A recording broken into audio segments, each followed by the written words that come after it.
یہ سب سے زیادہ شیطان اس چیز سے خوش ہوتا ہے کہ دو خاندان جو ہیں خود بخود تباہ و برباد ہو جاتے ہیں، اور اگر بچے بھی ہیں تو بچے بہت زیادہ سفر کرتے ہیں۔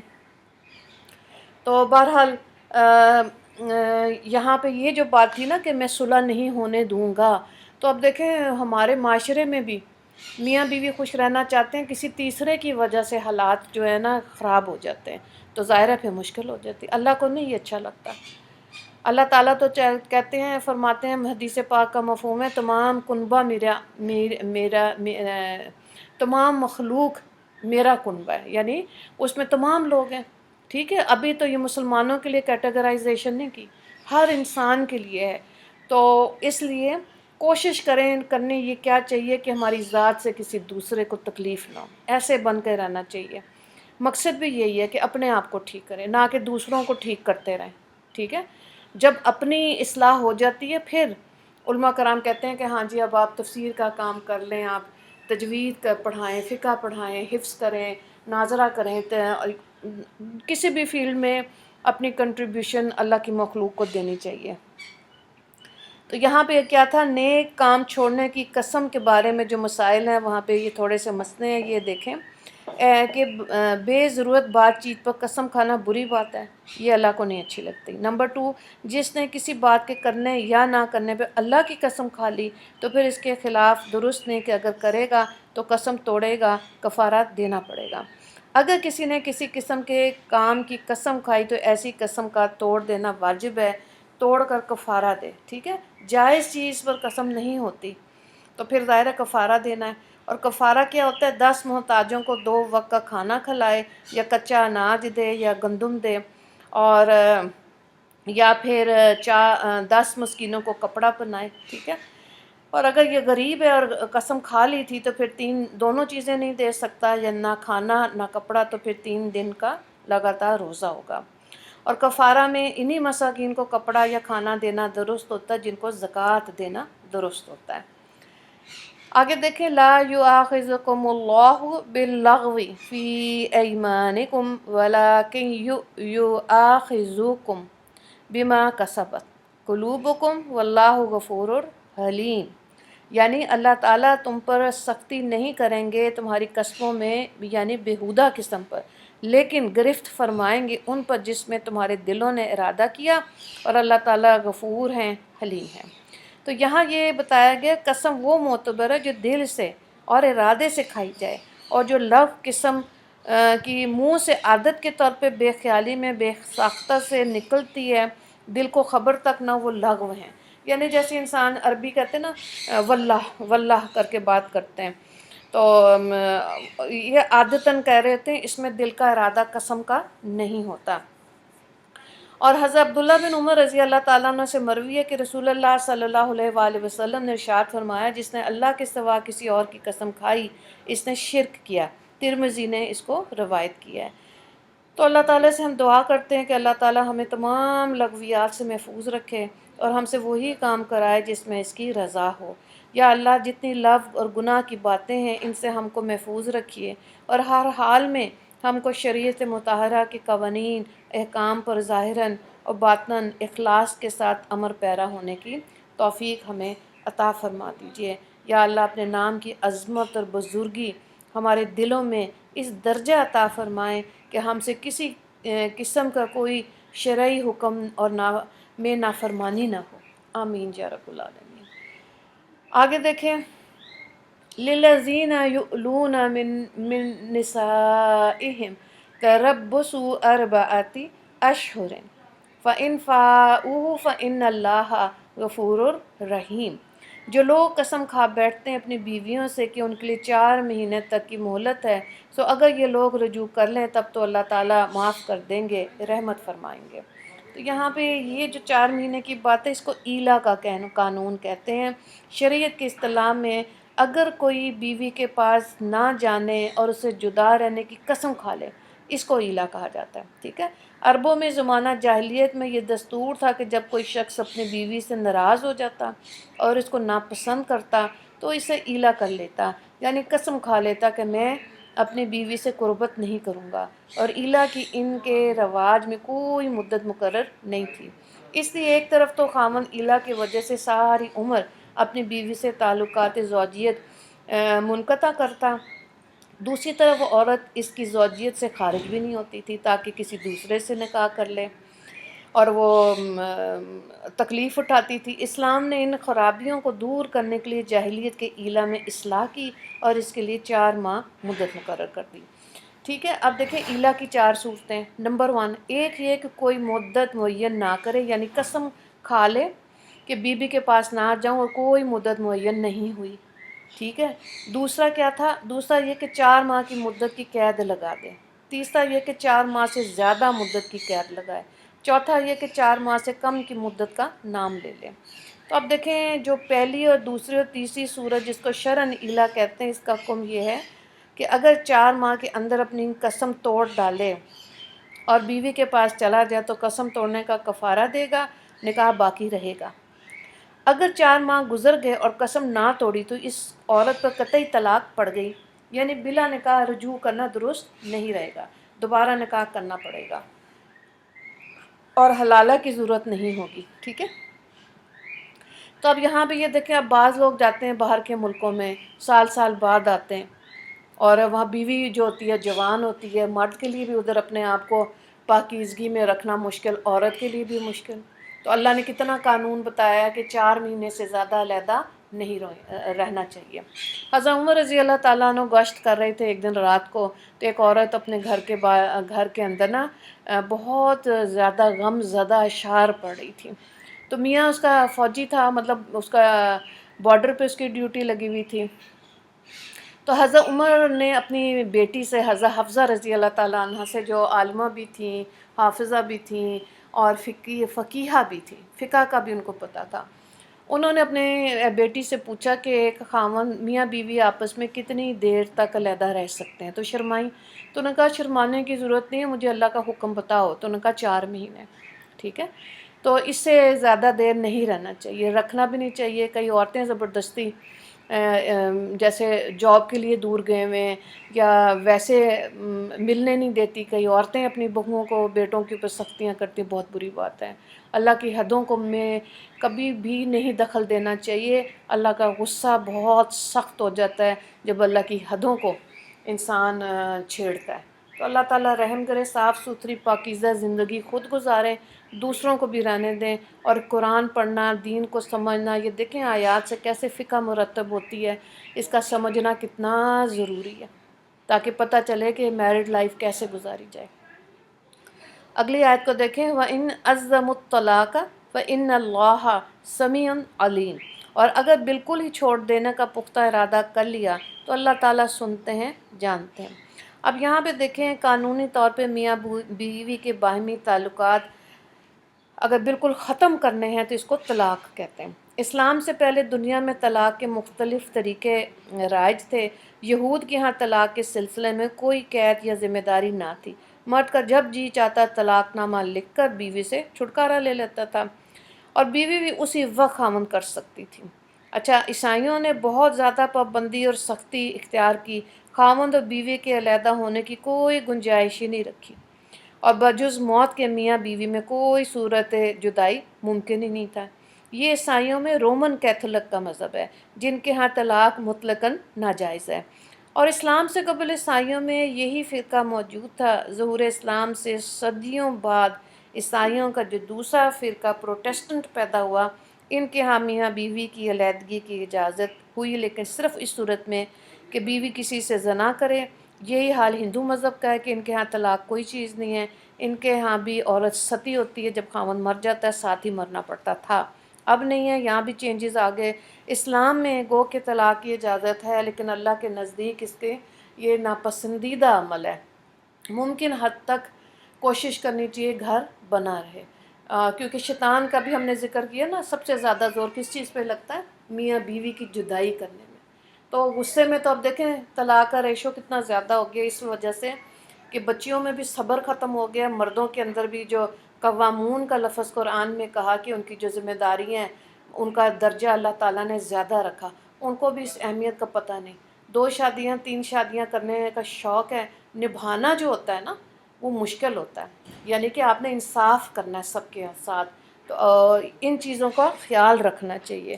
اور بے طلاق کے لیے یہ بات ہے کہ اللہ تعالیٰ کہتے ہیں اگر واقعی میں نبھا نہیں ہو سکتا تو پھر بالکل مایوس ہونے کی ضرورت نہیں ہے، طلاق لے لو اور مجھ پر میرے سے امید رکھو۔ آگے دیکھیں اگلی جو آیت ہے وہ آج کی آخری آیت ہے، والمطلقات یتربصن بانفسہن ثلاثۃ قروء ولا یحل لہن ان یکتمن ما خلق اللہ فی ارحامہن ان کن یؤمن باللہ والیوم الآخر۔ پہلے اس کو آیت کے اس حصے کو دیکھ لیں۔ اور طلاق دی ہوئی عورتیں اپنے آپ کو روکے رکھیں 3 حیض تک، اور ان عورتوں کو یہ بات حلال نہیں کہ اللہ تعالیٰ نے جو کچھ ان کے رحم میں پیدا کیا ہو اس کو پوشیدہ رکھیں۔ وہ عورتیں اللہ تعالیٰ پر اور یوم قیامت پر یقین رکھتی ہیں۔ اب یہاں پہ دیکھیں جو واقعہ لکھا نا، اس سے بات کو سمجھیں کہ حضرت اسماء بنت یزید انصاریہ کو ان کے شوہر نے طلاق دے دی۔ عدت کے لیے کوئی مدت مقرر نہ تھی۔ انہوں نے نبی کریم صلی اللہ علیہ وآلہ وسلم کی خدمت میں حاضر ہوئی، عرض کیا کہ یہ معاملہ ہو گیا، تو اللہ تعالیٰ نے یہ آیت نازل کر دی۔ اچھا، اب اس میں دیکھیں ایک تو وہ عدت کی جو بات ہو رہی ہے، نمبر 1، ایک تو وہ چھوٹی ہے جو ابھی بالغ نہیں ہوئی تھی، اسے حیض نہ آتا ہو، ٹھیک ہے۔ دوسرا یہ کہ وہ جس کو بڑھاپے کی وجہ سے حیض آنا بند ہو چکا، ان کو اگر طلاق ہو جائے تو ان کی عدت 3 ماہ ہے، جس کا بیان سورہ طلاق پارہ نمبر 28 میں ہے۔ تو عورت کی جو طلاق قروء کا جو لفظ ہے نا، یہاں سے فقہ کے مسائل نکلتے ہیں، اور یہاں پہ پھر طلاق ہو جائے تو 3 مہینے تک اپنے آپ کو روک کے رکھنا ہے۔ اس میں یہ ہے کہ اگر کوئی حمل تھا تو وہ ظاہر پتہ چل جائے گا کہ بچے کی نسبت اس کے باپ کی طرف ہے نا، تو وہ کلیئر ہو جاتا ہے۔ تو پھر آگے دیکھیں، تیسرا حاملہ عورت اگر اسے طلاق مل جائے یا شوہر مر جائے تو اس کی عمر وضع حمل تک ہے، بچہ پیدا ہو گیا تو بس عدت ختم ہو گئی۔ چوتھا وہ عورت جو حاملہ نہ ہو اور اس کا خاوند فوت ہو جائے، اس کی مدت 4 ماہ 10 دن ہے، ٹھیک ہے۔ اور سورہ البقرہ میں یہ